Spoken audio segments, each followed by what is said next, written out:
دین اور دنیا، دین اور دنیا، دین اور دنیا اسلام کے ساتھ۔ الحمدللہ رب العالمین والصلاة والسلام علی سید الانبیاء والمرسلین۔ ناظرین کرام، السلام علیکم ورحمۃ اللہ وبرکاتہ۔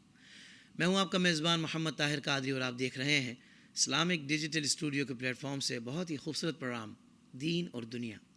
آج کا جو ہمارا عنوان ہے، ٹاپک ہے، وہ انتہائی اہم ہے۔ عنوان کیا ہے؟ اسلام کیا ہے؟ کیا واقعی اسلام انسان کی بقا کا واحد قانون ہے؟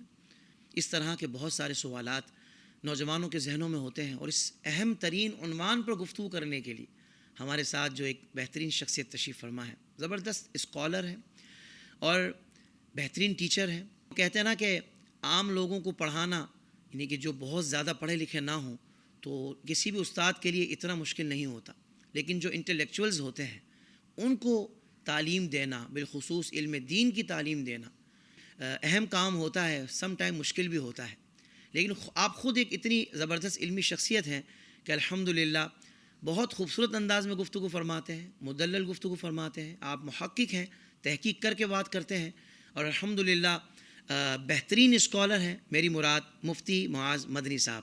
السلام علیکم ورحمۃ اللہ وبرکاتہ۔ وعلیکم السلام ورحمۃ اللہ وبرکاتہ۔ سب پہلے تو میں شکریہ ادا کرتا ہوں کہ آئی ڈی ایس کے پلیٹ فارم سے پہلی مرتبہ مجھے آپ کے ساتھ گفتگو کرنے کا یہ شرف مل رہا ہے، اور خوبصورت بات یہ کہ ٹاپک انتہائی اہم ہے۔ یعنی وہ کہتے ہیں نا کہ بنیادی عنوانات میں سے، بنیادی موضوعات میں سے آج کا یہ موضوع ہے، اسلام کیا ہے۔ تو مفتی صاحب، کیا آپ کے تاثرات ہیں آج کی اس نشست کے حوالے سے؟ ماشاء اللہ، مجھے بھی آج آپ لوگوں کے ساتھ بیٹھ کر اس عنوان کو ڈسکس کرنا بہت اچھا لگے گا، اور سچی بات یہ ہے کہ جس آرگنائز انداز میں آپ چیزوں کو لے کے چلتے ہیں، امید ہے کہ آج کا عنوان ہم بہت ہی اچھے انداز سے کور کریں گے، جو خود ہمارے لیے بھی روحانی اعتبار سے اور ہمارے ناظرین کے لیے بھی دینی دنیاوی دونوں اعتبار سے بہت مفید ثابت ہوگا۔ آمین۔ مفتی صاحب، آپ تشریف تو پہلی مرتبہ لائیں آئی ڈی ایس، بالکل، مگر آپ نے جب وزٹ کیا آئی ڈی ایس کا شارٹ وزٹ جو آپ نے کیا، تو آپ کو کیسا لگا یہاں کا ماحول یا یہاں کا جو سسٹم ہے؟ اس بارے میں کچھ کہنا چاہیں تو؟ بالکل، میں آپ کو عرض کرتا ہوں کہ کچھ اور اسٹوڈیوز بھی دیکھے، آرگنائز وے کے اندر دیر پا پلاننگ کر کے کام کرنے کا رجحان کم ہوتا ہے۔ میں نے آئیڈیاز میں یہ چیز دیکھی ہے کہ ہر چیز کو پراپر پلان کے ساتھ، پراپر طریقے سے آرگنائز کر کے لے کے چل رہے ہیں، اور ظاہر ہے کہ اس میں لیڈنگ پوزیشن پہ آپ ہیں، تو یہ لیڈنگ پوزیشن والوں کا امپیکٹ نیچے تک آتا ہے۔ شخصیت سلجھی بھی ہونا تو سلجھاؤ نیچے تک آتا ہے۔ اللہ پاک اس ادارے کو مزید برکتیں عطا فرمائے، اس کو دین اور دنیا بلکہ امت کے لیے نافع بنائے۔ اللہم آمین، اللہم آمین۔ ناظرین کرام، اس سے قبل کہ مفتی صاحب کے ساتھ سوالات کا آغاز کیا جائے، ابتدائی طور پر کچھ باتیں میں آپ سے کرنا چاہتا ہوں۔ دیکھیں، ٹاپک ہے اسلام کیا ہے۔ اب میں کہتا ہوں کہ آج انسان کے ذہن میں ایک سوال بار بار اٹھتا ہے کہ اسلام کیا ہے؟ کیا اسلام سختیوں کا دین ہے؟ کیا اس کی سزائیں ظلم ہیں؟ کیا اسلام انسان کی زندگی کو تنگی کی طرف لے جاتا ہے یا اسے سنوار کر روشنی کی جانب؟ صدیوں سے اسلام کے خلاف غلط فہمیاں پھیلائی جا رہی ہیں۔ کہا جاتا ہے اسلام پابندیاں لگاتا ہے، مشکلات پیدا کرتا ہے، سخت سزائیں دیتا ہے، دنیا داری سے دور کر دیتا ہے۔ لیکن کیا حقیقت یہی ہے؟ نہیں، ہرگز نہیں۔ حقیقت یہ ہے کہ اسلام انسان کو قید نہیں، آزاد کرتا ہے۔ اسلام اس پر بوجھ ڈالتا نہیں بلکہ اتارتا ہے۔ اسلام زندگی تنگ نہیں، سلیقہ سکھا کر آسان بناتا ہے۔ سوال یہ نہیں کہ اسلام کی سزائیں سخت کیوں ہیں، سوال یہ ہے کہ کیا معاشرے میں ایک ایسا مضبوط نظام نہیں ہونا چاہیے جو مظلوم کی حفاظت کرے، جو معاشرے کو امن دے، جو برائی کو پھیلنے سے روکے؟ اسلام نمود و نمائش کا نام نہیں، یہ تو دل کی پاکیزگی، کردار کی بلندی اور انسانیت کی حفاظت کا نام ہے۔ یہ بھی ذہن میں رہے کہ اسلام صرف عبادات کی تعلیم تک محدود نہیں، اسلام تو سچ بولنا بھی سکھاتا ہے، امانت داری بھی، حقوق العباد بھی، ہمدردی بھی، اور انسان کو انسان بنانے والے تمام اصول بھی۔ اسلام مشکل نہیں، مشکل تو وہ دنیا ہے جو اسلام کے بغیر چلائی جاتی ہے۔ اسلام کی بنیاد محبت، رحمت، عدل اور آسانی ہے. قرآن بھی یہی اعلان فرماتا ہے کہ اللہ تمہارے لیے آسانی چاہتا ہے، تنگی نہیں. ناظرین کرام، آج کا پروگرام اسلام کی انہی روشنیوں کو اجاگر کرنے کے لیے کیا جا رہا ہے. تو آئیے آج ہم اسلام کو تعصب کی آنکھ سے نہیں، حقیقت کی آنکھ سے دیکھتے ہیں. ہمارے ساتھ جیسا کہ میں نے ذکر کیا موجود ہے مفتی معاذ مدنی صاحب. مفتی صاحب، آپ کی اجازت ہو تو سوالات کا آغاز کروں میں. جزاک اللہ. بسم اللہ الرحمن مفتی صاحب، آغاز میں ہی بہت اہم ترین سوال میں آپ سے کرنے جا رہا ہوں جو پوری دنیا میں لاکھوں لوگوں کے ذہن میں آتا ہے. اسلام اصل میں ہے کیا؟ عام آدمی جو نماز پڑھتا ہے، کام پر جاتا ہے، بچوں کے لیے محنت کرتا ہے، اس کے لیے اسلام کا سادہ سا تعارف کیا ہے، یہ ارشاد فرما دیجیے. بسم اللہ الرحمن الرحیم. اسلام کے دو پہلو ہیں. ہوں. ایک پہلو تو آخرت کے اعتبار سے ہے، آج ہم اسے ڈسکس نہیں کرتے. ایک پہلو آج کی ریئل لائف کے اعتبار سے ہے، جس کو ہم جی رہے ہیں ابھی کی زندگی. اس اعتبار سے دیکھیں نا تو اسلام ایک لائن میں خدا کا بنایا ہوا وہ پرفیکٹ قانون ہے واہ. کہ جو تمام انسانوں کے لیے برابری اور ایکویلٹی کی سطح کے اوپر انسانوں کی 4 بنیادی اہم ترین ضرورتوں کا تحفظ فراہم کرتا ہے. کیا کہنے، واہ واہ واہ واہ، سبحان اللہ سبحان اللہ. یہ 4 چیزیں. نمبر 1، ہیومن لائف، انسانی زندگی، انڈیویجول سطح پہ ہو یا میسو لیول پہ، گلوبل لیول پہ. اسلام کا پہلا آبجیکٹو یہ ہے کہ لوگوں کی زندگیاں محفوظ ہوں. سوچئے کہ جس کو اپنی زندگی کی فکر نہ ہو وہ کس طرح کھل کر جی سکے گا، اور جسے ہر لمحے ٹینشن ہو کیا ہوگا میرا، میرے بچوں کا، میری بیوی کا، ہماری جانیں محفوظ ہیں نہیں ہیں، وہ جیتے جی بھی ایک مرا ہوا انسان ہوگا. اس کی زندگی جیتی جاگتی نہیں، مری ہوئی زندگی ہوگی، جیسے آج مظلوم علاقوں میں ہم دیکھ سکتے ہیں. دوسری چیز ہے ہیومن ویلتھ. پوری دنیا کی اسٹڈیز دیکھ لیجیے. اکنامکس کیا ہے؟ ڈسٹریبیوشن آف ویلتھ کو انشور کرنے کے کچھ ذریعے اور پروسیسز اور ڈسکشنز ہیں نا. اسلام کا فوکس یہ ہے کہ انسان کا مال محفوظ رہے. مطلب کسی کو یہ خطرہ نہ ہو کہ جیب میں رکھا ہوا پیسہ ایک لمحے میں چھن جائے گا، موبائل نکل جائے گا، گھر میں ڈکیتی پڑ جائے گی. اس کو سیکیور کرنے کے لیے خدا نے ایک قانون بنایا، اس قانون کا نام ہے اسلام. کیا کہنے، واہ واہ واہ. تیسری بڑی امپورٹنٹ چیز، ہیومن وزڈم، عقل. آپ غور کیجئے کہ ایک پاگل شخص ہوتا ہے نا، وہ اپنے لیے تو خطرہ ہوتا ہے، تبھی تو اس کو زنجیریں باندھ کے رکھا جاتا ہے پاگل خانے میں، لیکن وہ اپنی سراؤنڈنگ کے لیے بھی بہت بڑی پریشانی بن چکا ہوتا ہے. اور جس معاشرے کے اندر لوگوں کی عقل، شعور اور فہم جتنا محفوظ اور مضبوط ہو، وہ معاشرہ اتنا بہتر محسوس ہو رہا ہوتا ہے، لوگ سیکیور فیل کر رہے ہوتے ہیں. اسلام کا تیسرا آبجیکٹ، یا یوں کہہ لیجئے کہ تیسری چیز جس کو اسلام محفوظ کرتا ہے وہ ہے انسانی عقل. کس طرح کرتا ہے آگے انشاءاللہ اس کو ڈسکس کریں گے. چوتھی اور آخری چیز وہ ہے عام آدمی کی زبان میں بولیں تو آئیڈینٹی، شناخت، اور اسلام کی لینگویج میں اور ٹرمنالوجی میں بولیں تو نسب. دیکھیے بات کیا ہے، اس وقت دنیا میں سب سے زیادہ کرائم کون کرتا ہے؟ سب سے زیادہ کرائم کرنے والا فرد ہوتا ہے وہ جسے ہم کہتے ہیں ان نون پرسن. نامعلوم افراد نے گولی چلا دی، نامعلوم افراد نے ڈکیتی ماری، یہ ہوا وہ ہوا. ان نون پرسن. اچھا، اسی کو نون بنانے کے لیے پوری دنیا کے ہر ملک کروڑوں اربوں روپے کے بلکہ ڈالرز کے بجٹ رکھتے ہیں کہ بھائی کوئی ہمارے یہاں ہی پیدا ہونے والا کوئی نامعلوم فرد نہ ہو، ہر ایک کا معلوم ہو. اچھا، جہاں پہ معلوم ہو جیسے گاؤں دیہات، وہاں پہ چوری چکاری کم ہوتی. کیوں؟ کیونکہ پتہ ہے کبھی آپ کے میرے بھی بلکہ ہمارے آڈینس کے بھی ذہن میں آتا ہوگا یار اس نے مجھے بہت تنگ کیا، اس کو میں چھوڑوں گا نہیں.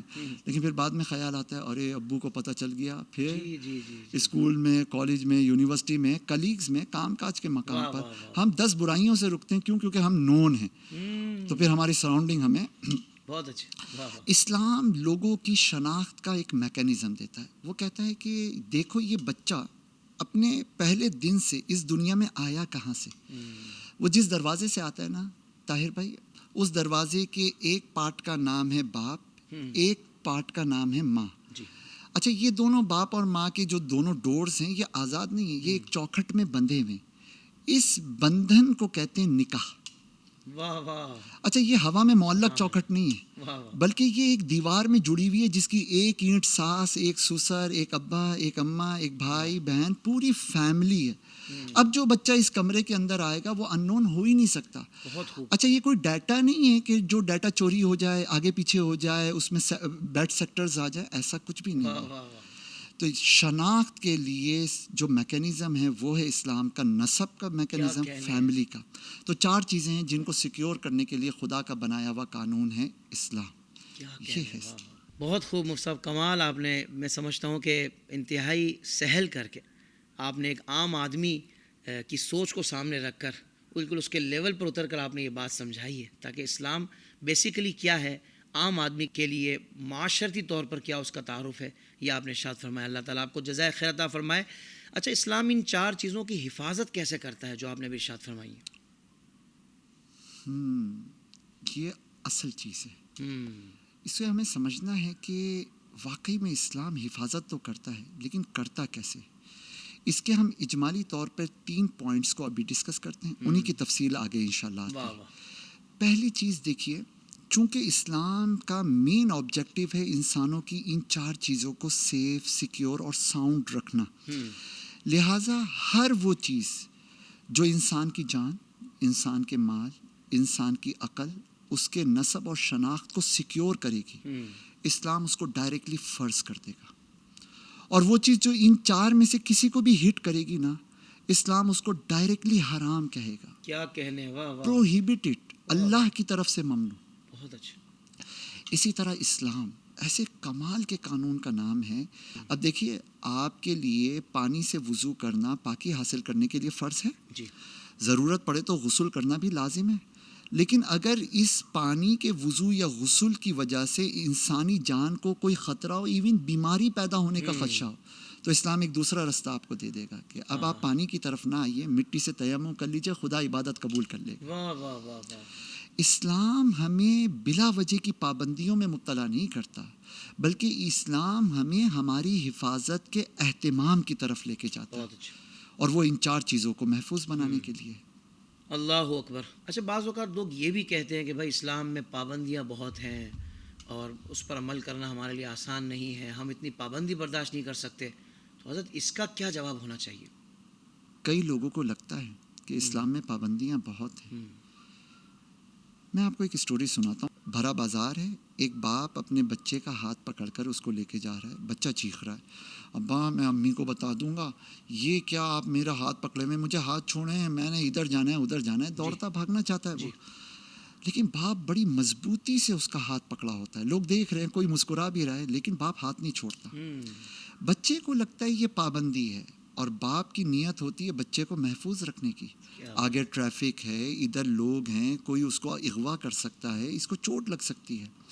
کچھ یہی کیفیت ہمارے معاشرے کے ان افراد کی بھی ہے کہ جو اسلام کو صحیح طور پہ سمجھتے نہیں ہیں. وہ کہیں سے سن لیتے ہیں، کہیں سے تھوڑا بہت پڑھ لیتے ہیں، لیکن چونکہ پورے طور پر انہوں نے اسلام کو سمجھا نہیں، حالانکہ سمجھنے کی ضرورت ہے. تو جس کو وہ پابندی محسوس کرتے ہیں نا، وہ پابندی نہیں، وہ تو حفاظت ہے. وہ اس کی جان کی حفاظت ہے، وہ اس کے مال کی حفاظت ہے، وہ اس کی آئیڈینٹی، شناخت اور نسب کی حفاظت ہے، وہ اس کی عقل کی حفاظت ہے. کیا کہنے. اچھا اسلام کیسے انسان کی حفاظت کرتا ہے حضور؟ یہ بھی تو ایک سوال پیدا ہوتا ہے نا. بالکل، اسلام بالکل نیچرل وے میں حفاظت کرتا ہے. اصل میں ہم پہلے ہی سمجھ کے آ چکے ہیں کہ اسلام خدا کا بنایا ہوا قانون ہے جو پرفیکٹ ہے، اس میں ایرر نہیں. وہ مفاد پرستی کے تحت نہیں ہے، بلکہ انسان کی سپورٹ کے لیے ہے. اسی طرح ہم یہ بھی سمجھ کے آ چکے ہیں کہ وہ تمام انسانوں کے لیے خدا کا بنایا ہوا قانون ہے، کسی قبیلے، کسی کلچر، کسی مخصوص قوم کے لیے نہیں. کیا کہنے. تو جب اسلام خدا کا بنایا ہوا ایک ایسا قانون ہے جو سب کی ان 4 چیزوں کو سیکیور کرتا ہے، تو قانون کے انداز سے چلے گا، اور قوانین بنا کر لوگوں کو سیکیور کرنے کی کوشش کرے گا. اب لوگوں کے اوپر ہے کہ ان قوانین کو انڈرسٹینڈ کر کے، ان کو فالو کر کے، ان کی ایپلیکیشن اور امپلیمنٹیشن کو یقینی بنا کر سیکیورٹیز کو حاصل کرتے چلے جائیں. آپ کا آئیڈیاز ماشاء اللہ، آپ نے ایس او پیز بنائی ہوں گی. جتنی زیادہ ان ایس او پیز کو فالو کیا جائے گا، اتنا زیادہ بہتر رزلٹ آتا چلا ایسا جائے ہی، گا. ایسا ہی. اسلام بھی پوری دنیا کی ان 4 چیزوں کو سیکیور بناتا ہے. آپ اسلام کو جتنا فالو کرتے چلے جاتے ہیں آپ کو ریزلٹس ملتے چلے جاتے ہیں، اور اس کی پریکٹیکل ایگزامپلس آپ کو تاریخ اسلام میں ملتی ہے. عرب قبائلی علاقوں کے اندر خلیفۃ المسلمین کے دور میں کس کس طرح سے عدل ہوا، جانیں محفوظ ہوئی، مال محفوظ ہوئی. یعنی بانی اسلام صلی اللہ علیہ وسلم نے کھلے لفظوں میں اعلان کیا کہ اگر میری بیٹی فاطمہ بھی اگر ان سے بھی چوری کا جرم سرزد ہوگا تو پھر پنشمنٹ آئے گی، ان کے ہاتھ کاٹ دیے جائیں گے. یہ سکھانا تھا، اور اللہ نے ماڈل بنایا ہے ہمارے آقا صلی اللہ علیہ وسلم کو.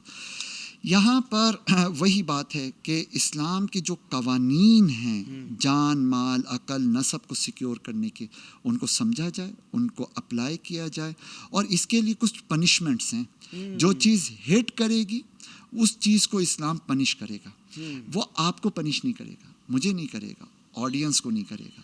وہ پنش کرے گا اس کو کہ جو لوگوں کی جانوں کے لیے رکاوٹ اور مشکل کا سبب بن رہا ہے. یہ پوائنٹ ہے سر، واہ واہ. اسلام پنش کرے گا اس کو کہ جو لوگوں کے مال کو ضائع کرنے کا ذریعہ بن رہا ہے. اسی لیے جب یہ چیزیں ختم ہو جاتی ہیں، جرائم ختم ہو جاتے ہیں، اسلام کی پنشمنٹ بھی ختم ہو جاتی ہے. اسلام کی پابندیاں، سزائیں وہ لوگوں کو مشکلات میں ڈالنے کے لیے نہیں، مشکلات سے نکالنے کے لیے. بہت اچھے، بہت اچھے.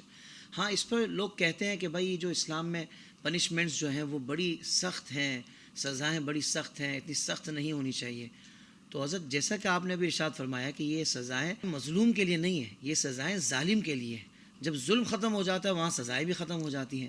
تو میں چاہوں گا کہ یہ جو کچھ لوگ اسلام کے مخالف، جن کو اسلاموفوبیا ہے، اس طرح کی بات کرتے ہیں، تو کیا آپ جواب ارشاد فرمائیں گے؟ اللہ اکبر. ان سے میں یہی کہوں گا کہ اسلام کو سمجھنے کی طرف آئیں، اس کی ریئل پریکٹسز کی طرف آئیں، اس کو انڈرسٹینڈ کریں. تاریخ اسلام بھری پڑی ہے، اور اللہ توفیق دے ہم مسلمانوں کو بھی کہ ہم حقیقی باعمل مسلمان بنیں. تو ان کے لیے آج بھی ایسی ایگزامپل سیٹ ہو سکتی ہیں کہ جو ان کو اسلام کی طرف لے کر آئیں. اور ویسے بھی اسٹیٹسٹکس بتاتی ہیں کہ اس وقت ویسٹ کے اندر جتنے لوگ تعصب کی اینک ہٹا کر حقیقت پسندی کے ساتھ اسلام کا مطالعہ کر رہے ہیں، وہ اسلام کو بڑی تعداد میں قبول کرنے کی طرف آتے چلے جا رہے ہیں. لیکن آپ اگر اسلام کے میکانزم پہ غور کریں تو وہ تمام کرائم یا سن جو انسانوں کی ان 4 چیزوں سے تعلق رکھتے ہو، جان سے کسی کو قتل کر دیا جائے، مال سے چوری کی جائے یا ڈکیتی ماری جائے، یا نسب سے زنا کر دیا جائے، یا پھر عقل سے شراب وغیرہ پی لی جائے. شراب ہٹ کرتی ہے انسان کے دماغ کو. تو جو کرائم ان 4 چیزوں سے تعلق رکھتے ہیں، ان کرائم کے، ان گناہوں کے اسلام آخرت میں تو سزا دے گا لیکن دنیا میں بھی نہیں چھوڑے گا، دنیا میں پنش دے گا. اسلام سیف گارڈ ہے. بینک کے سامنے کا ایک گارڈ جو ہوتا ہے، اگر وہ دیکھتا ہے کہ ایک شخص غلط ہے تو وہ اس کو اندر نہیں آنے دے گا. یہ اس کا کام ہے. آپ کی میری زندگیوں کے لیے اسلام ایک سیف گارڈ ہے. یہ اس کا کام ہے کہ وہ پنش دے کر لوگوں کو محفوظ بنائے، نہ کہ لوگوں کو پنش کی اذیتوں میں مبتلا کرے. سبحان اللہ، سبحان اللہ. مفتی صاحب، یہاں ایک بات میں آپ کی گفتگو کے دوران میرے ذہن میں آئی کہ وہ لوگ کہ جو ایک بے عمل مسلمان کو دیکھ کر اسلام کی تعریف اپنے ذہن میں لا رہے ہوتے ہیں، چاہے وہ نان مسلمز ہیں، تو وہ کہتے ہیں کہ نہیں یار یہ اسلام کیا سکھا رہا ہے، معاذ اللہ. لیکن وہی لوگ جب اسلام کو اسٹڈی کرتے ہیں وہ کہتے ہیں کہ یار اسلام کی تعلیمات تو بالکل ہی الگ ہیں، یعنی کہ وہ تو انسانیت کو بچانے کے لیے ہیں، وہ تو ایک دوسرے کے حقوق کی ادائیگی کے لیے ہے. تو یہ اس بے عمل مسلمان کو دیکھ کر ہم نے اسلام کی تعریف نہیں لکھنی، یہ سمجھنی. ہم نے نبی محتشم، شاہ بنی آدم، اللہ کے آخری نبی حضرت محمد مصطفیٰ صلی اللہ تعالیٰ علیہ وآلہ وسلم کے اسوہ حسنہ کو، آپ کی سیرت طیبہ کو دیکھ کر اسلام کو سمجھنا ہے. تو یہاں بھی حضرت میں جو کچھ لوگ، مجھے کبھی بڑا یہ جملہ مجھے بڑا تکلیف دیتا ہے جب لوگ کہتے ہیں نا کہ یار ہم سے تو وہ فلاں اچھے ہیں کہ بس ان کے پاس ایمان ہی نہیں ہے، باقی سب کچھ ہے، یعنی کہ اخلاقی اقدار وغیرہ. مجھے بڑی تکلیف ہوتی ہے کہ بھائی ان سب چیزوں کی اہمیت کچھ بھی نہیں ہے جس کے پاس ایمان نہیں ہے. ایمان اتنی بڑی دولت ہے کہ اگر بے عمل مسلمان بھی ہے تو ایمان، اس کا ایمان محفوظ ہے، اللہ اس کے رسول کو ماننے والا ہے، تو اس کے پاس بہت بڑی دولت ہے. تو اس کے لیے کوئی اچھا جملہ ایسا ارشاد فرما دیں تاکہ لوگوں کی اس میں بھی اصلاح ہو جائے کہ یوں کبھی بھی نہیں کہنا کہ وہ تو پھر ہم سے اچھے ہوئے کہ بس ایمان نہیں ہے ان کے پاس، باقی سب کچھ ہے. اللہ، دیمک زدہ کوئی دیوار ہو یا درخت ہو، اچھا اس کی جڑیں اتنی جاندار نہ ہوں لیکن اس دیمک کو ظاہری طور پہ آپ ہٹا دیجئے، اس پہ چونا وغیرہ کر دیجئے، کلر سے وہ ذرا پرکشش ہو جائے، کیا آپ کہیں گے کہ یہ مضبوط بنیادوں پہ کھڑا ہوا درخت یا مضبوط بنیادوں پہ اٹھی ہوئی دیوار ہے؟ وہ تو کھوکھلی ہو گئی. کھوکھلی ہو گئی ہے. اسی طرح آج جو آپ کو باہر کی دنیا کی کچھ اچھائیاں نظر آتی ہیں نا، وہ چونکہ اس کی اسپرٹ، اس کے پیچھے کا ایک ورلڈ ویو اور ایک اندر کے تھاٹ پروسیسز جو چاہیے تھے، وہ اندر کی جڑیں کھوکھلی ہیں. ہائے ہائے ہائے. وہ خدا کے لیے نہیں، وہ اچھا رویہ اختیار کرتا ہے اپنے مفاد کے لیے. اللہ اکبر. اسی لیے جس دن اس کے مفادات کو ہٹ لگتی ہے وہ اچھے رویے سے پیچھے ہٹ جاتا ہے. اللہ. اور آج ہم دیکھ رہے ہیں دنیا کے بڑے بڑے ملک پوری آبادیوں کو وینش کر رہے ہیں، ڈسٹرائے کر رہے ہیں، صرف اپنے کنسرنز اور اپنے مفادات کے لیے. اللہ. میری ایک آدھ بلڈنگ گرے اور میں دوسرے کے پورے ملک کو کھنڈر بنا دوں، یہ کیا ہے؟ تو وہ اچھائی جو اسپرچول ویلیوز اور ریئل ویلیوز کے اوپر کھڑی ہو، وہ ریئل میں اچھائی ہے. کیا کہنے ہیں. لیکن وہ اچھائی کہ جو مفادات پہ کھڑی ہو نا، وہ ریئل میں اچھائی نہیں ہے، دکھتی اچھائی ہے. اللہ اکبر. اللہ اکبر. یعنی ایک طرف تو ویسٹ کہتا ہے کہ ہلکا سا کسی کو بازو ٹچ ہو جائے تو آپ کو سوری مطلب بہت عاجزی کے ساتھ، اور ایک طرف آپ پوری کی پوری آبادیاں بم دھماکوں سے تباہ کر دیں، تو وہاں یہ کہاں گئی مورالٹی، وہاں انسانیت کہاں گئی ہے؟ یہ آپ نے بڑی کمال بات کی ہے. میں کہتا ہوں سبحان اللہ. یعنی کہ ریئل ویلیوز کو دیکھا جائے گا کہ حقیقت میں ان کی چاہت کیا ہے، مفادات ان کی چاہت ہے یا واقعتاً وہ انسانیت سے محبت کرتے ہیں. اب فیصلہ آپ بھی کر سکتے ہیں. مفتی صاحب نے بہت خوبصورت نقطہ آپ نے ارشاد فرمایا. یقین مانیں وہ کہتے ہیں نا کہ دریا کو کوزے میں بند کر دیا، یعنی 2 جملے میں آپ نے پوری بات کہہ دی، سمجھا دیا. سمجھنے والوں کے لیے باتیں کافی ہے. اب آپ خود اندازہ کر لیں کہ ایک غریب ملک میں رہنے والا ایک وہ مسلمان کہ وہ کہتے ہیں نا اس کے پاس وسائل نہیں ہیں لیکن وہ اپنے ایمان میں بڑا پختہ ہے، اور بظاہر ظاہری اعتبار سے کہیں وہ اخلاقیات کے معاملے میں کمزور نظر آتا ہے، وہ اچھا ہے یا وہ اچھا ہے کہ جو بظاہر آپ کو سوری اور تھینک یو کہنے میں بہت آگے ہے لیکن صرف اپنے مفاد کے لیے، حقیقت میں وہ نہ انسانیت بچانے کی طرف ہے نہ وہ کسی مسلمان کے حق میں ہے. اب آپ فیصلہ کر سکتے ہیں. مفتی صاحب تھوڑا سا مزید آگے بڑھتے ہیں اور گفتگو کا بڑا مجھے مزہ آ رہا ہے. یہ ارشاد فرمائیے کہ اسلام اپنی حفاظت کو بھی کیوں فرض کرتا ہے کہ بھائی اپنے آپ کو بھی آپ نے بچانا ہے. واہ حافظ صاحب، یہ بڑا امپورٹنٹ کوسچن ہے جو آپ نے کیا، اور واقعی یوں کہہ لیجئے کہ وہ اس پوری ڈسکشن کا ایک بنیادی ایلیمنٹ ہے. جی دیکھیں ہم پیچھے اسلام کی ڈیفینیشن کیا سمجھ کے آئیں. اسلام جو ایکول بیسس کے اوپر تمام انسانوں کی جان، مال، عقل، نسب کو سیکیور کرتا ہے. اب آپ سوچئے اس دنیا میں جو چیز ان چاروں کو سیکیور کر رہی ہے، یہ سیکیور ہوں گی تو انسان کا سروائیول ہوگا، انسان سکون کی زندگی جیے گا. تو ان چاروں پر ڈیپینڈ کرتی ہے پوری دنیا کے گلوبلی انسان کی زندگی. اچھا اب یہ زندگی، سیکیورٹی والی زندگی آئے گی کہاں سے؟ اس کا سیف گارڈ ہے اسلام.